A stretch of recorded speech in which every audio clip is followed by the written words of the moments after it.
Roger Federer is watching. The Mavs should bring back and sign JJ Barea. Now, what's funny is that this week he announced his retirement, but as a backup point guard, third option coming in off the bench, a guy who knows Dallas really well. He's beloved by the fan base, maybe, but I'm just not sure he can really play any longer. We go to this question from Pop Johnson. Players becoming free agents in 2023 for the Mavs to sign. You know who would be a really good player for Dallas to sign?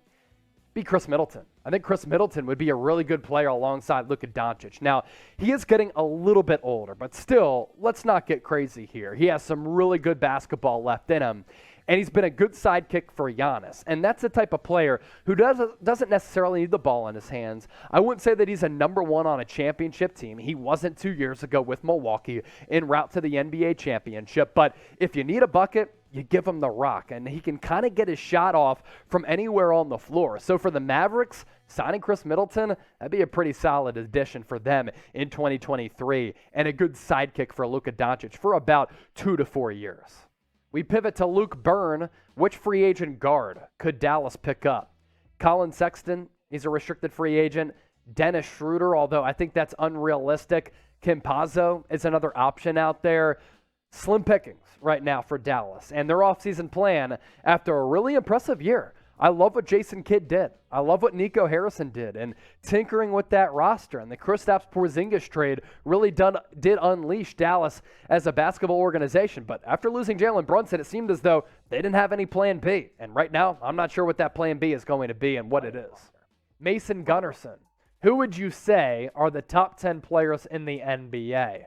Good timing with this question, because I just got together with producer Coop just for fun, and I just wanted to put together my top 10 list of NBA players. Last year I did the same, and the list has changed dramatically from a year ago. So these are my current top 10 players in the NBA. I'm going Giannis 1 because I think in a playoff series, nobody can stop him. He's the most physically dominant, and somehow he continues to get better and better year after year.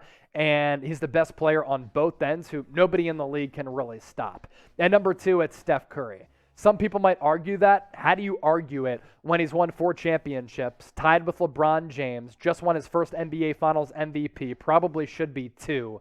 And in the playoff series, he can be your go-to guy, bail you out offensively, great leader, underrated defensive player. And in the NBA Finals, if it weren't for him, the Warriors would have been cooked. Number 3, Kevin Durant, still elite. LeBron James last year could have won the scoring title if he didn't miss more time. He was right there with Joel Embiid. Luka Doncic, bona fide number 5 guy. No team wants to see him in a playoff series. Just led the Mavericks to the Western Conference Finals. He's a problem, and if he's in better shape, look out. Number 6, Joel Embiid. I think he's better than the Joker. I understand that the Joker has won back-to-back MVPs, and Embiid has finished second both years, but I think that Embiid is more dominant. Kawhi Leonard at number 8. He's missed a lot of time with injuries. He could be higher, but he's lower on this list because of those injuries. But he was playing at such a great level before that partially torn ACL in the playoffs 2 years ago. If he doesn't go down, like the Clippers could have won the NBA championship. At number 9, Jimmy Butler. Yes, in the regular season, his numbers are down. In the playoffs, though, this guy is one of the best big game performers, and I think he's maybe the most underrated player in the NBA.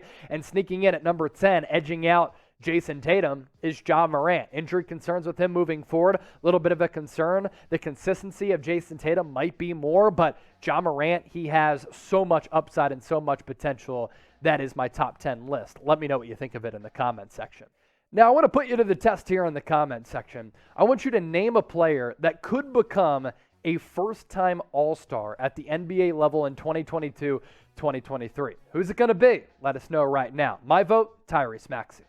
Rumpel, I'm not even going to say the last name. It's very interesting.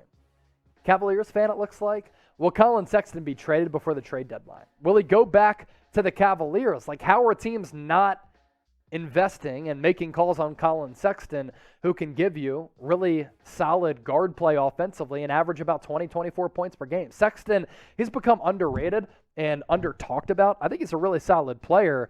His lack of value throughout this offseason has really shocked me. Now, I think the Cavs might bring him back to see if him and Garland work, because if they do, that's a problem in the East for other teams. If it doesn't work out, then yeah, you trade him away and you get some really good value back to continue to surround Darius Garland, Evan Mobley, Jarrett Allen, and some of the other good pieces on that team. Who would you rather have over the next 5 years?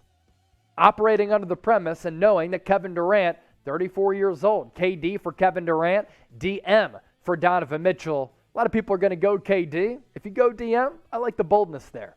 Sam with this one, will John Collins get traded? If so, where and what can the Hawks get back? John Collins is a solid player. He's actually on a pretty decent deal. He got that deal last year, which pays him between $20, $25 million. I forget exactly what he's getting paid. But for a player who can give you 15 to 20 points per game, block shots, throw down some oops, play some good defense, insane athlete, offer some value, you can get some picks back. You can get some solid players back. Just curious what the Hawks' plan is. They traded away 2 shooters in Gallinari as well as Kevin Huerter. I understand that, you bring in DeJounte Murray, and that's awesome and all. Does it mean that they want to play DeAndre Hunter a little bit more, who's a good young player? Maybe, but I'm just confused by what the Hawks are doing. They could look to trade away John Collins as well. We begin with this one coming in from Evan Hinders, one of our loyal subscribers. Be like Evan and subscribe to the channel today. Magic trade Jonathan Isaac for Patrick Williams, and they swap first-round picks. Jonathan Isaac is coming off an injury-plagued season. Patrick Williams missed a lot of last year. Jonathan Isaac, I'm pretty high on him. Really good athlete who I think figures in nicely to the Magic's plans. If I were to want one on my team, if I were building a roster, probably would actually go Patrick Williams, though. I think he's the better defender, maybe more of a reliable three-point shooter, but I don't think you can go wrong with either Jonathan Isaac or Patrick Williams, 2 very good young players. I think the big thing there, Evan, as you put your GM hat on, it's the first-round pick swap. Jay and Dorian Stevenson, they've really become loyal subscribers of late, tuning into all of our shows. Greatly appreciate it. If Miami is unsuccessful in acquiring KD or Donovan Mitchell, what direction should they go in improving their roster? Do you think Melo and Boogie are and should be options? You brought back Dwayne Dedmon, who is the backup for Bam Adebayo, so I don't think that Boogie Cousins really makes all that much sense.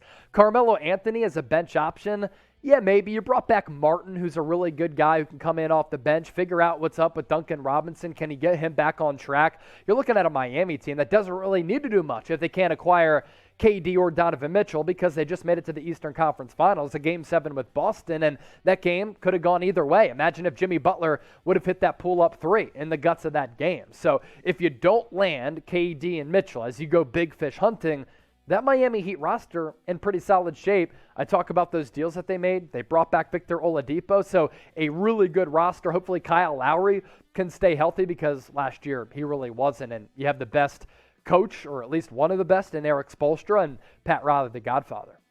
Jarrell, the Jazz are on the rebuilding mode. What about Jordan Clarkson? Look, if they trade away Donovan Mitchell, I think they could trade away Jordan Clarkson. I think they could trade away some of the other pieces on that roster. That would signal a full rebuild. And if I'm rebuilding a franchise and I trade away D-Mitch, I trade away Rudy Gobert, I'm trying to just do what OKC has done, stockpile a bunch of young talent, get some future draft picks, and rebuild organically, especially for a team in Utah that's in a smaller market. It's not really a destination free agent city where big-time free agents want to go to, so you're kind of forced to build within the draft. I think that's the best route for Utah, and if you're rebuilding, why not trade away Jordan Clarkson, who's one of the best 6-man scorers in the NBA, to get players back or get picks back? Before we wrap up this mailbag, subscribe to the channel if you haven't already done so. By doing so, you stay in the know with all things NBA, NFL, and college football with multiple videos per day, and you get to join in on our mailbags, youtube.com/chatsportstv,